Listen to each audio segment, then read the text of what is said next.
A printer in Bangladesh stopped working. Everyone assumed it was just being a printer. 2 days later, someone got it working again. It printed everything it had been sitting on. And that is how a bank found out that $951 million had left the building. Let's go back a year. Bangladesh Bank is the bank where a whole country keeps its money. But it doesn't keep it in Bangladesh. Most of it sits in a bank in New York, in an account with Bangladesh's name on it. So if you want that money, you don't need a van. You don't need a mask. You need New York to receive a message saying, please send the money. And you need New York to believe it. Here's how they got the message. Somebody emailed the bank a file that looked like a job application. A few people clicked it. Nothing happened. No alarm, no pop-up, no smoke. Just a normal Tuesday getting slightly worse in a way nobody could see. That file quietly opened a door. And then the attackers did the most annoying thing a criminal can do. They waited. For about a year, they sat inside the bank's computers and watched people work. They watched who typed what. They watched what a boring day looked like.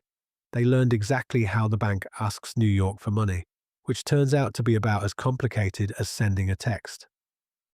Now, they had one problem, and the problem was the printer. The bank had a printer plugged straight into the money system. Every time money moved, the printer spat out a page saying so.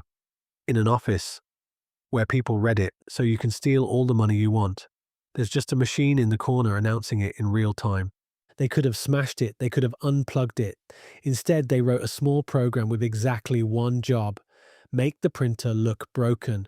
Not actually broken, just broken enough that a normal person's size says, of course it is, and goes to find someone from IT.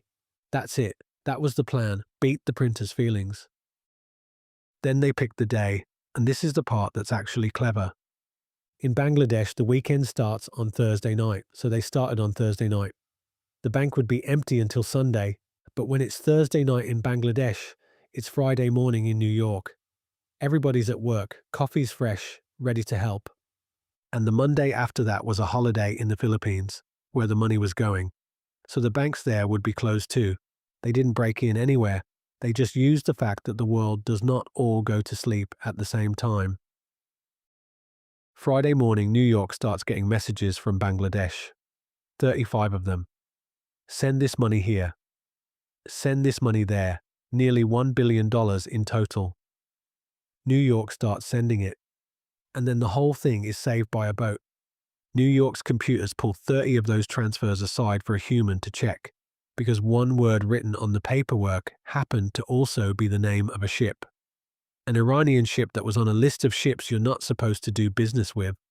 Complete coincidence. The money had nothing to do with any boat, but now a human being is actually reading these.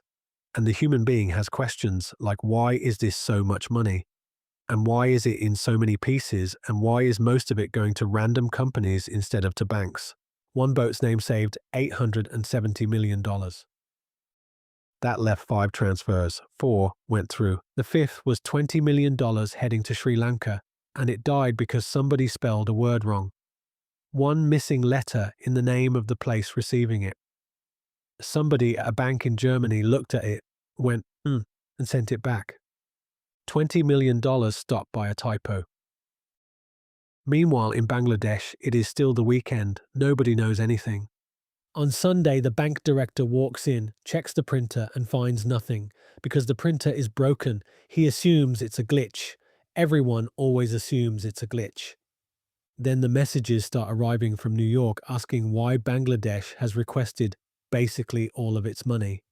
He starts calling New York, but it's now Saturday in New York, and New York has gone home. So there is a man in an office frantically sending faxes to an empty room on the other side of the planet.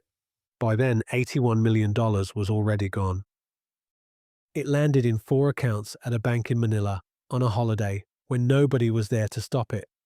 About $30 million of that went to one man who then vanished and has never been found. The rest went to 2 casinos. Because at the time, casinos in the Philippines didn't have to ask where your money came from. You can't walk into a casino with $51 million and immediately walk out with it. That looks weird. So they booked private rooms and played baccarat, a card game where you slowly lose a little and keep most of it. So while an entire country was on the phone trying to find its money, the people who took it were sitting at a card table, deliberately losing at a steady, boring rate. Then they cashed in their chips, walked out, and got on a plane. Researchers later matched the tools used in the attack to a group in North Korea. Most of the money was never recovered. Nobody has ever been arrested for it. One email, 1 year of sitting quietly. One printer that everybody trusted to tell the truth. And the only reason it wasn't 10 times worse is that a word on a form looked a bit like the name of a boat.